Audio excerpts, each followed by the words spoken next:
Welcome, everyone. Thank you for joining us today for our Missouri Trailblazers program on the political careers of Lewis and Clark, brought to you today by the Missouri State Museum. My name is Pam. I'm the branch lead here at the Holt Summit Public Library, which is a branch of the Daniel Boone Regional Library. Joining me today is Lauren, who is the Adult and Community Services Manager for Daniel Boone. Hi, Lauren. Hi, Pam. Okay, before we get started, and I present or introduce our today's presenter, I would like to go over a few Zoom housekeeping items. On your Zoom screen, if you hover or tap, you will see a raised hand icon and a chat bubble icon.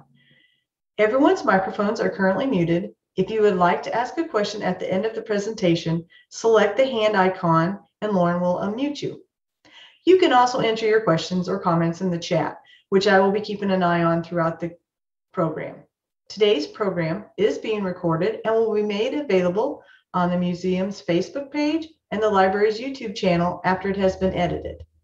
If you're watching with the group, please let us know how many are watching at your location by putting it into the chat. Okay, let's get started. Today's program is a continuation of the Missouri Trailblazer series featuring the trailblazers who have impacted Missouri. I would like to say a special thank you to the Missouri State Museum for their partnership in organizing these presentations. I will now turn things over to Carrie Hammond, who is a Chief Interpretive Specialist with the Missouri State Museum. Carrie, would you like to say a few words about what's going on at the museum? Thank you, Pam. Not only do we have our virtual tours that we've had online for a couple of years now, we're doing something super exciting now. We are in kind of the final stages of putting together audio tours. So our visitors will be able to do their tours at their own pace, see some new things, hopefully. So that's super exciting. And of course, we always have our traveling trunks and traveling exhibits available.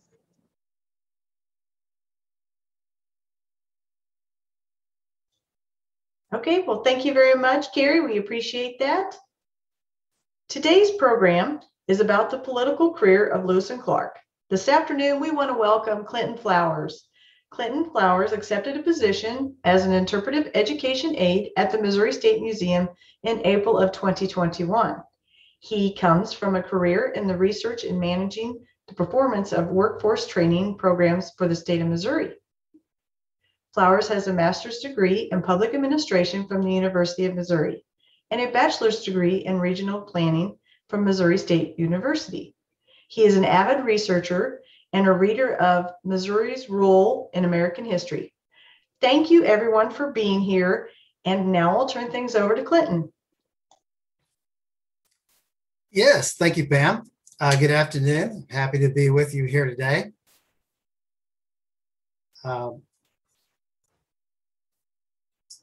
Got it on there? There we go. Okay, great. Thank you, Angela. All right, so my title page, Lewis and Clark Political Careers as Political Leaders. And I wasn't sure when I started this research, there would be mystery and conspiracy, but they're there. So that's an interesting part of the story.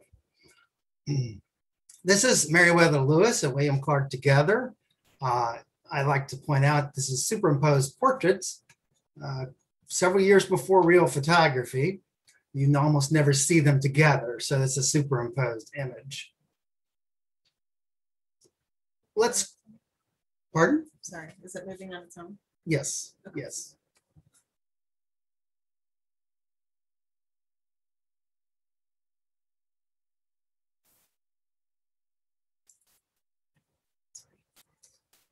Okay, so let's preface the presentation by an understanding that Lewis and Clark, one of the most famous journeys of all time, it would have been extremely daunting. Lewis and Clark's expedition, 1804 to 1806, began in Camp Wood, Illinois, and largely outfitted in St. Charles, Missouri. Over 8,000 miles they traveled on their journey.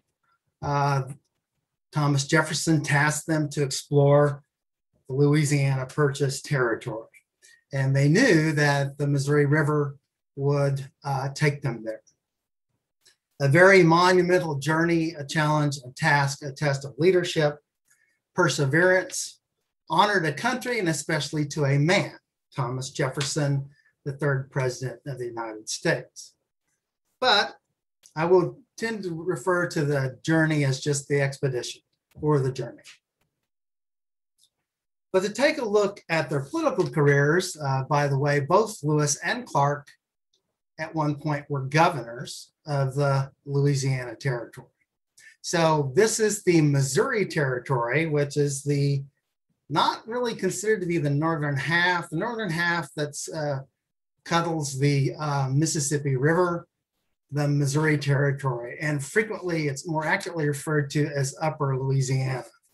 So to look at their political careers, you have to go back and think about post-journey. What happened to these men? This is the Missouri Territory in 1827. Shortly after boundaries of the state were formed, you see there's only a handful of counties. Missouri exists today as 115 counties, and there's only a handful here. So to do this, we'd like to look at the leadership qualities of these men. Where did they come from? What were their leadership qualities? How were they shaped, and why were they chosen? Also, their political fates. And by that, I mean, the President of the United States had tasked them to take this journey. It would be reasonable to understand that they would be rewarded when they returned, and what was that reward? And there were mysteries and conspiracies, really typically for both of these men, but some of them more major than others. And finally, we would look at their accomplishments, what their major accomplishments that they completed while in office. And then in epilogue, what are the, looking a little bit beyond the monuments, what is in epilogue in remembrance, in memory of the journey itself. So if we start with Meriwether Lewis, he was born in the Virginia colony, 1774. 20 years later, he was a youngster. He joined the Virginia militia. And he was in the U.S. Army 1 year later in 1795. So it's interesting that Lewis joined the Army and was actually promoted. I'll get to why in a moment. But he had the opportunity to be a neighbor in the same area of Virginia as Thomas Jefferson. Jefferson was aware of his service, and he was chosen to be the private secretary to Thomas Jefferson. He was selected for the Corps of Discovery, 1803. He was rewarded by becoming the second governor of Upper Louisiana in 1807. And it's interesting that there's 4 years that have passed. Both Lewis and Clark did a terrible job when they returned of summarizing their story and completing the documentation of their journals. Lewis died in 1809, very young at age 35. Lewis was in the Army during the Whiskey Rebellion. And this is a fascinating time period. This is before the Army really had a great focus itself, but there had been imposed a tax on whiskey. And, this is a great challenge for the country itself and for politics. As you know, the Tea Party was a rebellion, and that was all under the king, a British king. So this was an opportunity. Actually, the country decided, I believe it would have been George Washington and Congress, to establish a tax on whiskey. And citizens, farmers, all of them rebelled. So it never really was a war. It was a series of protests that actually began in Pennsylvania. And these protests were put down by Army forces. Lewis had experience in doing that. Here's a great portrait I like to discover that's amassing forces for the Whiskey Rebellion. George Washington himself was a mounted soldier in one of these forces to put down the Whiskey Rebellion. His leadership traits, Thomas Jefferson, as I said, he became Thomas Jefferson's personal secretary, and such a close relationship and exposure to his skills and talents. I'm sure that would have been why he was first chosen. He's the first person chosen by Thomas Jefferson. He was a skilled outdoorsman.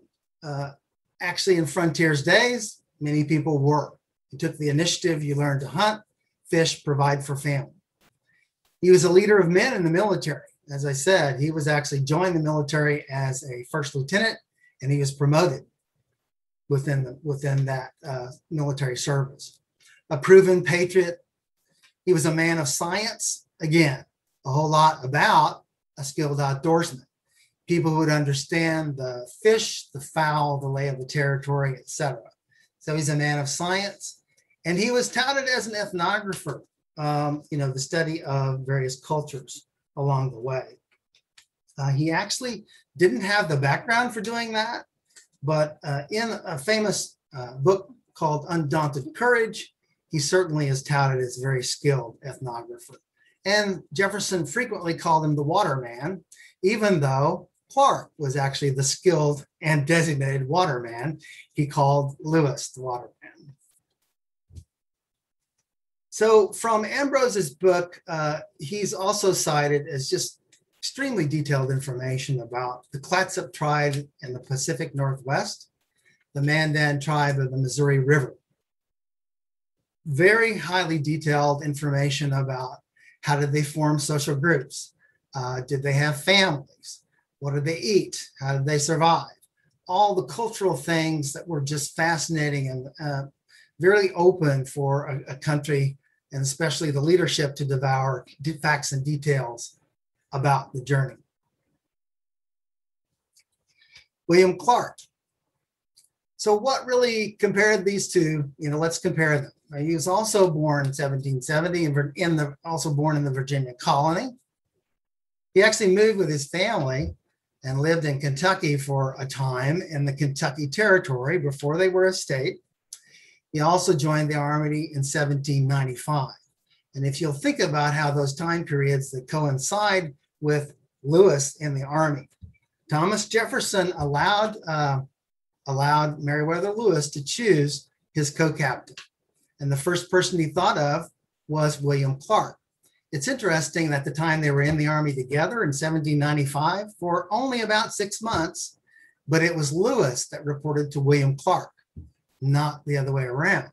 So we're touted throughout history by people who write and understand their journey. Lots of times we have Meriwether Lewis promoted above William Clark. William Clark, in fact, was not promoted in the military like Meriwether Lewis was. So you could at some point say that he would have a bit more experience. When he returned, he was designated the chief Indian agent for the Upper Louisiana Territory. He also became the 4th governor of Missouri Territory, 1813 to 1820. He did not die young. He stayed in office for a great long time. In fact, he's considered to be a founding father of sorts for the Bureau of Indian Affairs as Thomas Jefferson's first chief Indian agent. And one of his greatest accomplishments was the Osage Treaty. The Osage Treaty allowed for the peaceful settlement of a massive amount of territory stretching from Texas, Oklahoma, all the way across Missouri, Arkansas to Illinois. So that was a major accomplishment that peacefully it was turned over to the United States. He died at age 68. So Clark's leadership traits are not a whole lot different. He was a very skilled outdoorsman. As I said, in the frontier, you took the initiative, you became one. He was also a military leader of men to some degree. He was a commanding officer over Meriwether Lewis. And he was also an ethnographer. Although he's not been promoted as much as he has in writing as Meriwether Lewis. A man of science, a proven patriot, he was considered to be the logistics manager. He helped outfit the journey, and then he was a cartographer. He was a renowned cartographer. This is back in the day where cartography was still an early science. A gentleman carried with them chains And the chains were actually used to measure distances. The distances, you could use math to interpolate the distances, and you could draw on a single plane maps of the area. They generally knew where they were going. They generally knew that they were going up the Missouri. But Clark is renowned for the additions to maps that he made along the way. So their political fates. The third president of the United States, Thomas Jefferson, Meriwether Lewis became second governor of the Missouri Territory, and William Clark, the chief Indian agent of the Missouri Territory. Is that the end of the story? No. There's lots of other interesting information, lots of problems and foibles, most of them seated in the Missouri Territory or Upper Louisiana. This is a map prior to many political subdivisions at all. If you'll notice, you have actually right here have Kaskaskia. So St. Louis would be nearby up here. This is Cape Girardeau. Oh, I see. This is Kaskaskia right here. You have Cape Girardeau down here. You would have St. Louis about here. This is the Upper Territory. Now, Spanish rule of this territory was very complex. You had two rulers, two primary rulers, a lieutenant governor of the territory, and then you had commandants. So commandants were responsible for a number of different things. Not only were they the major sheriff of the territory, but they oversaw a number of different things. They oversaw things that would be critical to land titles, celebrations. They would even get involved in different kinds of land transactions, and basically anything that the government was going to do inside this area. So what had happened was there were commandants for the subdivisions, and Thomas Jefferson intended to propose that we go back to one governor. So one governor was chosen of the Upper Missouri Territory, and they had to deal with a lot of political problems. But Lewis's political problems began even before problems with the territory. Lewis had actually decided that what he wanted to do was to return from his journey with Big White.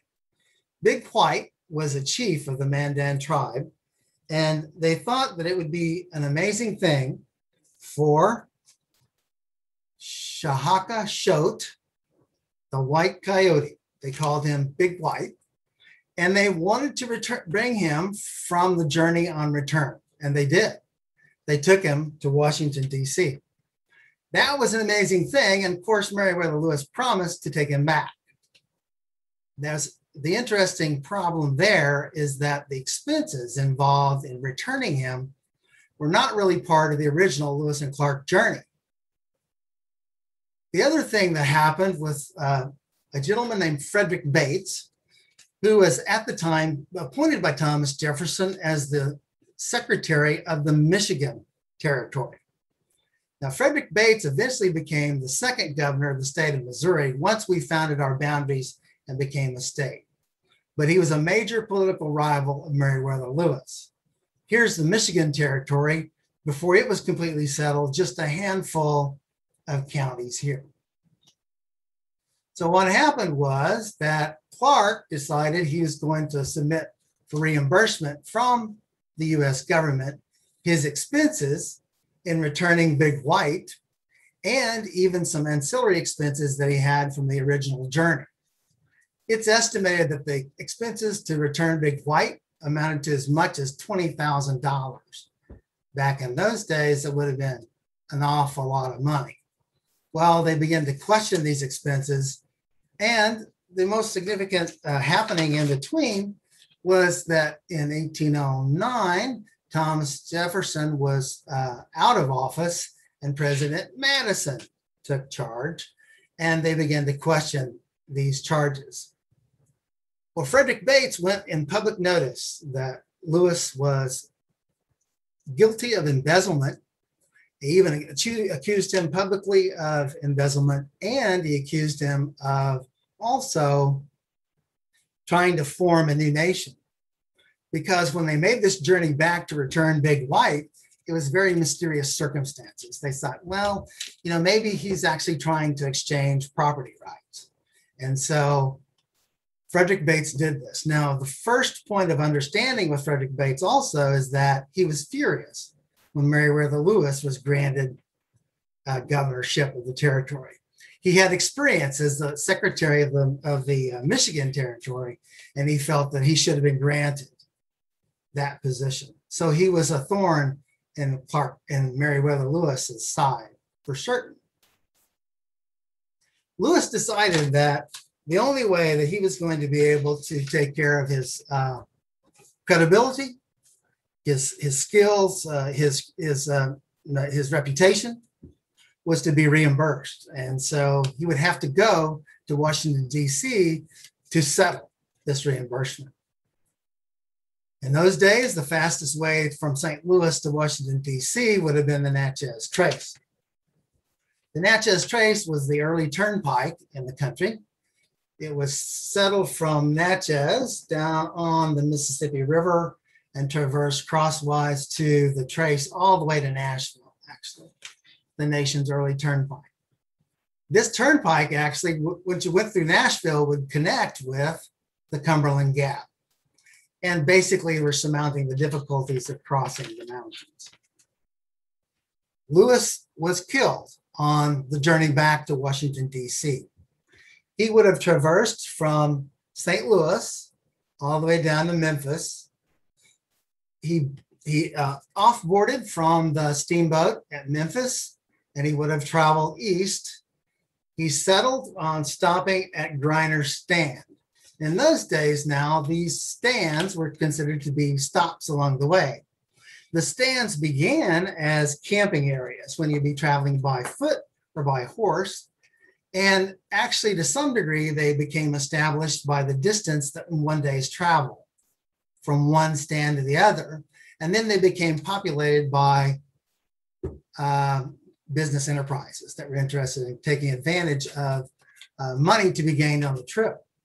So at Griner's Stand, it actually came to be distorted into grinder. So he stopped at Griner's Stand. In October of 1809, as I said, Thomas Jefferson had been replaced in March. So by October, there's a completely different president in charge. Lewis was on his way to Washington, D.C. when he stopped at Griner's Stand.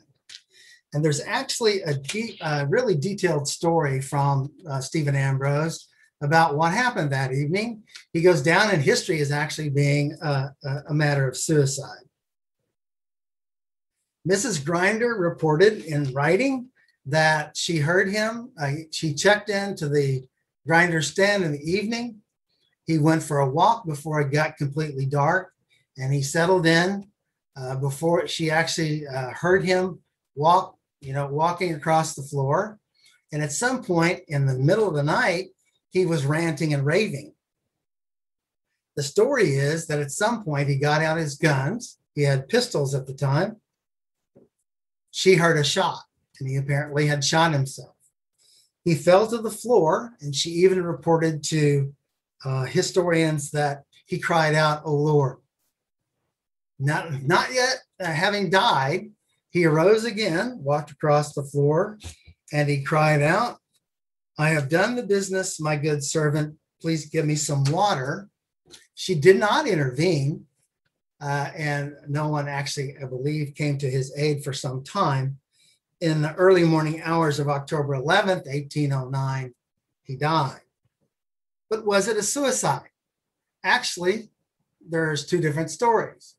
One was that it was a suicide and he died on the Natchez Trace. This is a federal monument to his death. There's significant evidence that he did not commit suicide, discovered by a writer named Kira Gale in 2015, when she released a book about Meriwether Lewis and the gold mines of Mexico. She said there's sufficient evidence that James Wilkinson actually assassinated Meriwether Lewis. James Wilkinson was one of the most wild roustabouts in the U.S. Army that we had ever had in the early formation of our country. He was appointed by Thomas Jefferson to be the first governor of the Louisiana Territory. He was born in Maryland, and he was a roustabout in the Army. He was actually forced to resign from the Army twice. But even given that, there was not a whole lot of proof about the things that he had done. And it's conjecture that he actually attempted assassination twice on his previous political rivals.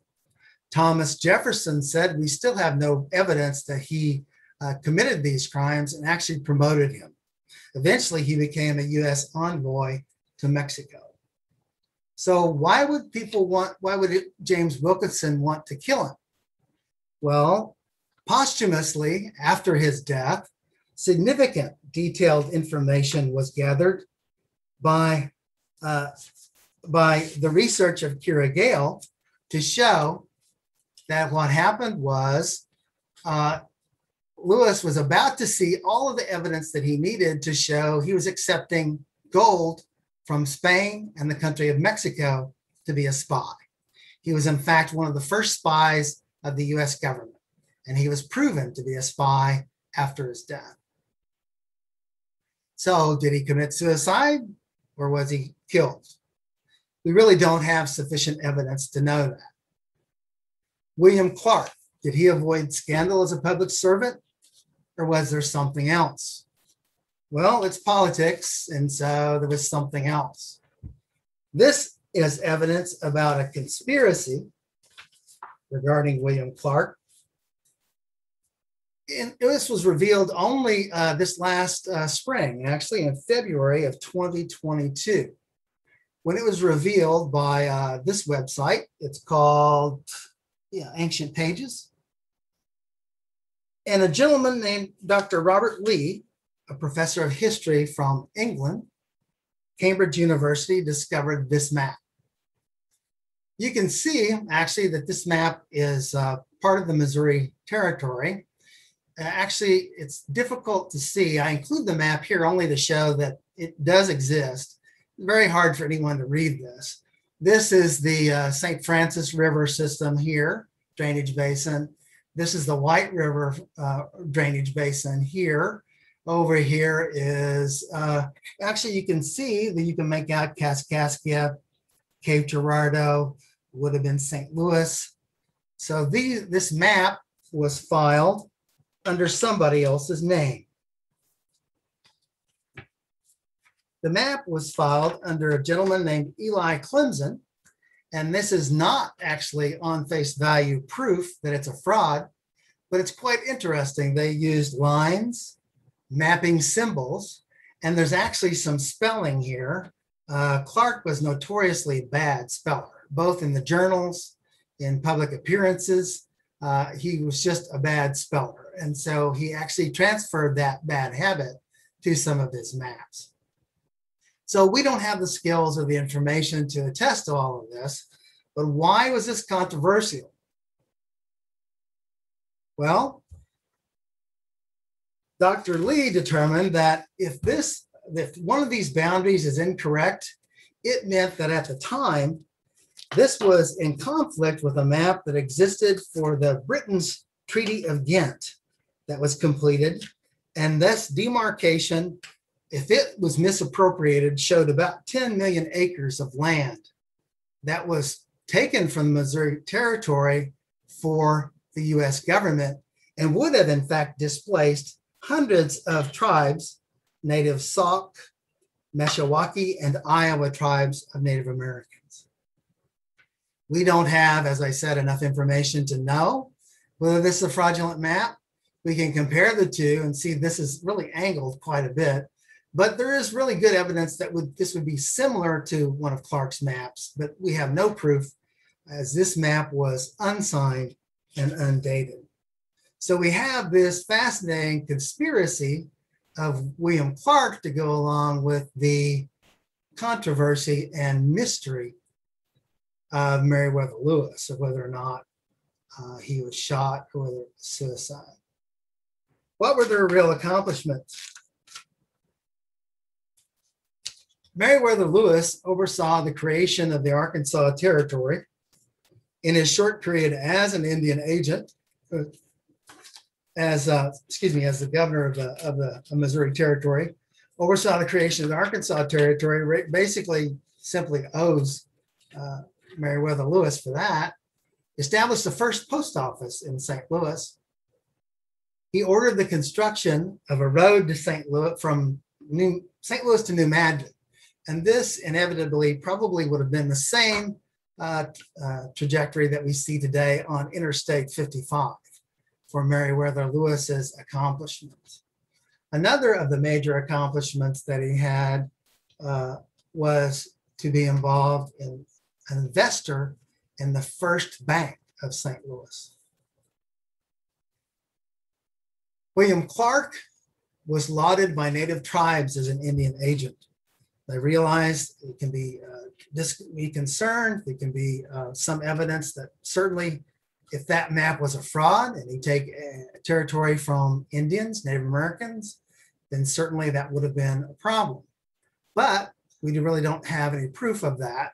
And at the 200th anniversary of Lewis and Clark's journey, native tribes chiefs from all over the country actually celebrated that 200th anniversary and spoke very positively about William Clark. Not only his accomplishments as a discoverer, but what he had done and accomplished for Native Americans. He was a founding father of the Bureau of Indian Affairs. He negotiated many Native American treaties, including that one with the Osage Nation. And he became a founding member along with other investors in the St. Louis Fur Company. Both of these men held rigorous duties as territorial governors. Again, beginning to separate out from what had been done with Spain, separating out the military commandant from the political governor, and them having to step in and assume positions as just the governor. I'm sure they had plenty of day-to-day headaches. So the epilogue, really from Lewis, we don't really know. We know his birthplace was in Virginia. We have no photographs. I could find no photographs of his birthplace. There is this really amazing monument that's on the Natchez Trace, because as far as we know, well, certainly, obviously he died there, whether it was suicide or assassination. He died on the Natchez Trace. For William Clark, we happen to know that he spent some time in Kentucky and a property called Mulberry Hill. This is an ancient photograph of Mulberry Hill, where William Clark actually resided before he was asked to join the Corps of Discovery. This is near Louisville, Kentucky, and it no longer exists. Also, regarding William Clark, there's a monument that is today in St. Louis, in downtown St. Louis, that is a monument to William Clark. It's actually at the site of William Clark's son. William Clark died at his son's residence in downtown St. Louis.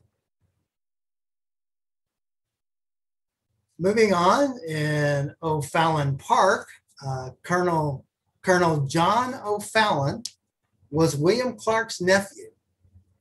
Now, each of the men on the journey received money, doubled their military pay, and 1,600 acres of real estate. I, in my research, couldn't define exactly where that real estate was, but it possibly could have been something like this, where William Clark had provided real estate to his nephew. It lives today in O'Fallon Park. This is a photograph of Colonel O'Fallon's boathouse at the O'Fallon Park. Frederick Bates, who was the political rival and really a thorn in Meriwether Lewis's side, is commemorated. He became the 4th governor of the state of Missouri after serving as the secretary of the Missouri Territory. And so his house is beautifully restored inside Faust Park in St. Louis, Missouri. This architecture is awesome for its dog trot style, which connects the main house to the secondary lodging here. It's obscured by the well. This is also a beautiful portrayal of Bates's residence in St. Louis. Also named after Lewis and Clark, dozens of high schools and colleges, specifically Lewis and Clark College, dozens of cities, counties, and street names from Idaho all the way back to Kentucky were named after Lewis and Clark. Land features were named after them, as well as dozens of plants and animals. I had to pick a couple of my favorites. Look at this guy, the Lewis woodpecker, species Melanerpes lewis. This gentleman is very brightly colored. He's one of the few birds in North America that has this really bright pink plumage that goes from a roseate color to pink. I could find, not in time anyway, a photo. I could not find a photo of the female, but this is the male. This woodpecker has the distinct characteristic of also foraging just like a flycatcher. In addition to pecking wood, it searches for insects. You can see this one has an insect in its mouth. And there are dozens of types of trout, and there are numerous that are actually named after Lewis or Clark. This one is typically named after them both. The West Slope, that is the west slope of the Rocky Mountains, cutthroat trout. Oncorhynchus clarki, lewisi. The state record would have been in May 21, a length of 24 inches. So the cutthroat trout is really super famous for having this bright scarlet gill plate. And there are actually dozens of cutthroat trouts, but only a few of them are named after Meriwether Lewis or William Clark. So thank you for your attention today. I appreciate the opportunity to make the presentation. I'm very happy to answer or respond to any of your questions. These are a list of my sources. Undaunted Courage, written by Stephen Ambrose. Ambrose died in 2002. He is a world famous historian. There's actually a lot of controversy about him as well, whether or not some of his historical writings were accurate. William Clark and the Shaping of the American West, Landon Jones. Slavery and Crime in Missouri is a fascinating book written by Harriet Fraser, a professor from the University of Central Missouri, and it's all about the Louisiana Territory. Meriwether Lewis, The Assassination of an American Hero, and the Silver Mines of Mexico, where we learned about a very good hunch that James Wilkinson could have assassinated Meriwether Lewis instead of it being a suicide. And then the conspiracy I discovered in ancientpages.com just this last February about the possibility that William Clark committed fraud with his map. Again, not great proof from either of these. I should say that Kira Gale received an award from the from the Lewis and Clark Trail Heritage Foundation. She received an award for this book, even though we don't know if her hypothesis is true. Questions? Okay, I have a couple questions to get started, and then if anybody wants to put anything in the chat or raise your hand, we'll be happy to answer. You can ask your question. The first question I have for you, Clinton, is that you mentioned that Lewis was in the Army during the Whiskey Rebellion. What was the final outcome of that rebellion? Yeah, quite interesting. It was, as I said, it's the first time that the new nation was challenged with a taxation on agricultural products after having gone through the Tea Party rebellion under the British. So the tax was imposed. There were protests throughout, and the rebellion was put down. and the tax persisted. At some point in time later, after George Washington, the tax was actually removed. However, as we know, taxes are fully in place for any kind of alcoholic products or tobacco products. So it was removed eventually because of hardship over farmers, but it eventually came back. Okay. I have another question. William Clark was the expedition cartographer. Where was he formally educated? Well, that's interesting to note. I found only information that both Meriwether Lewis and William Clark were only tutored.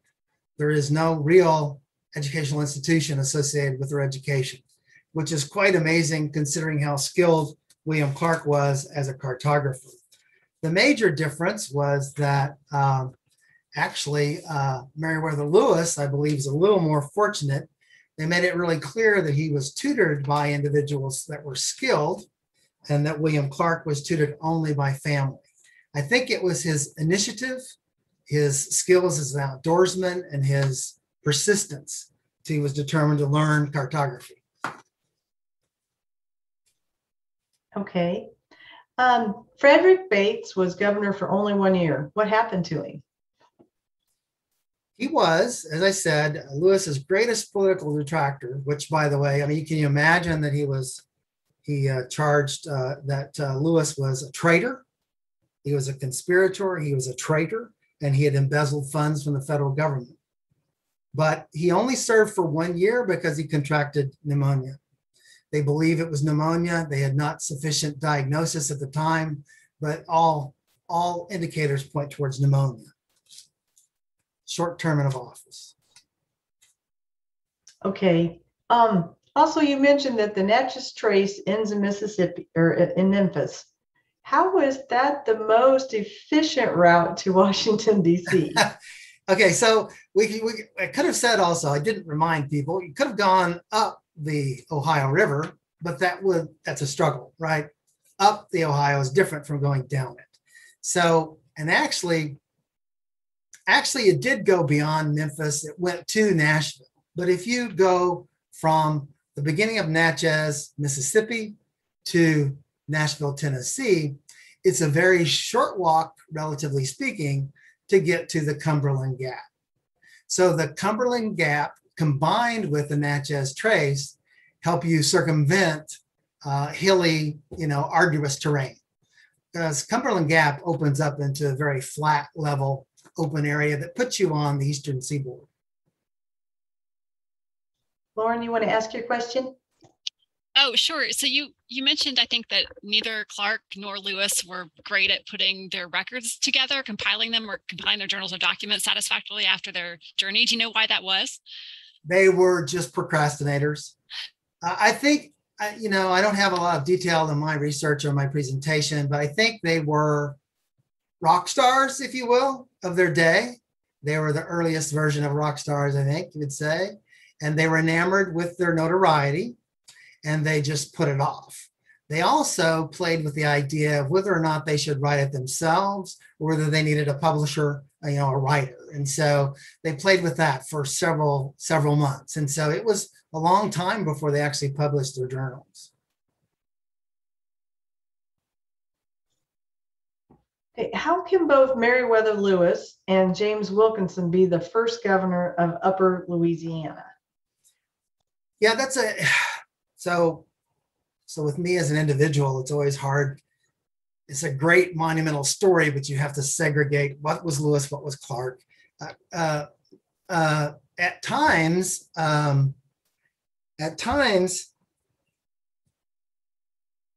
James Wilkinson was the first military governor. And at times, Meriwether Lewis is cited as the first governor.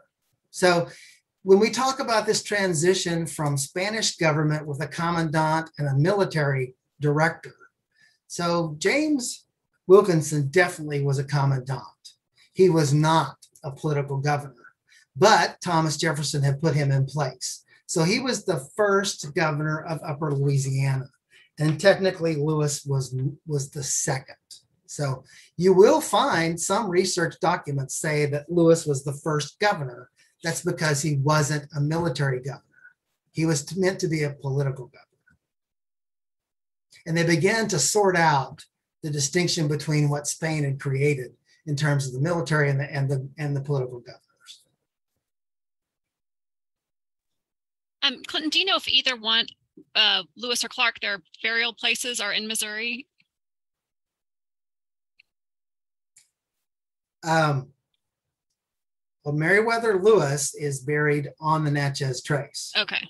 It was early enough in our history that that was a common thing, especially if someone died in a outdoor setting a long way from other facilities. So Meriwether Lewis is buried on the Natchez Trace. William Clark, I think he is, I know there's a monument to his death in Bellefontaine Cemetery in St. Louis. I believe, in fact, his headstone is there also. I know there's a monument to his death there, and he lived most of his life. So I'm going to say, yes, he has a monument, a headstone.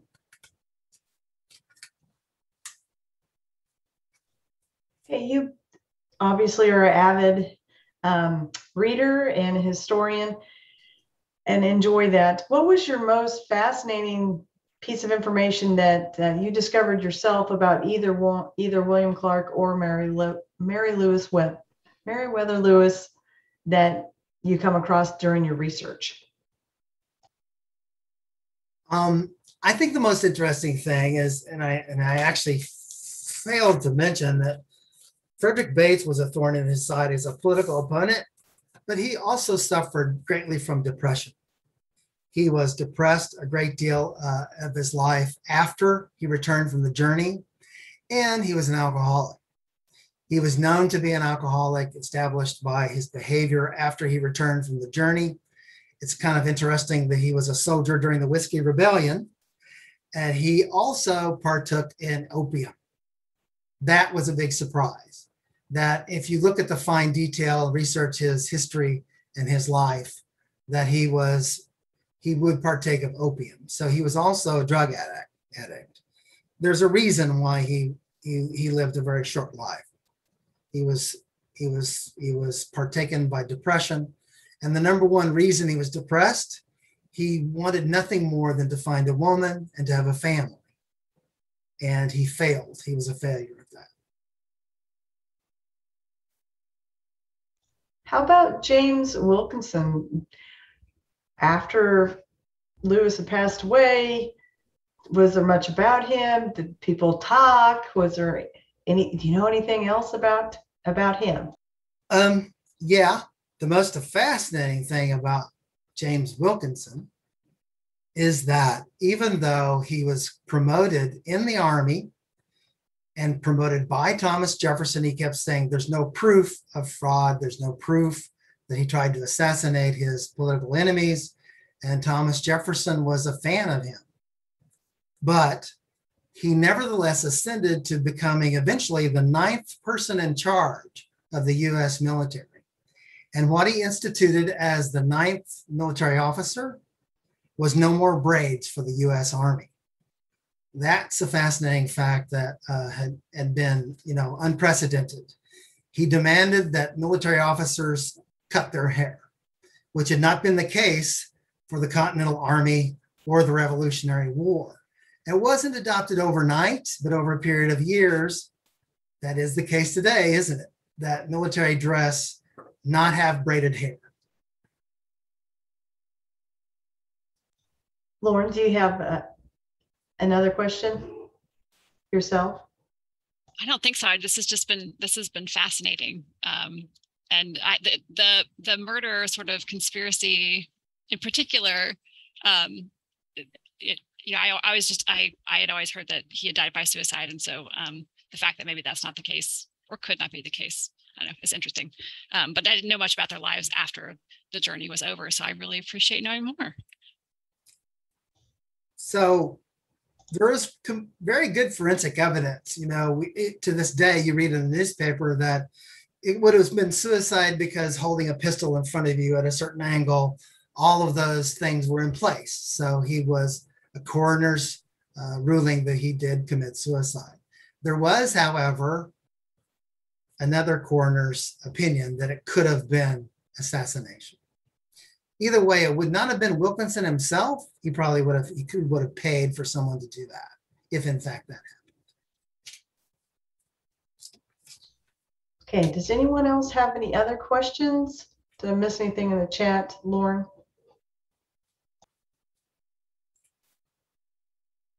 I don't think so. Well, Clinton, we want to thank you again for sharing your time and your expertise with us this afternoon. We want to invite everyone to visit the Missouri State Parks website. If you'd like more information, you can visit DBRL's website on past events, current events. We'd like to ask you to join us again in September for another great Missouri Trailblazer program. This time we'll be highlighting Henrietta Bruns, a pioneer by nature. So we thank everyone for joining us today, and that we hope you have a wonderful Tuesday. Thank you very much. Have a great day. Bye. Thank you.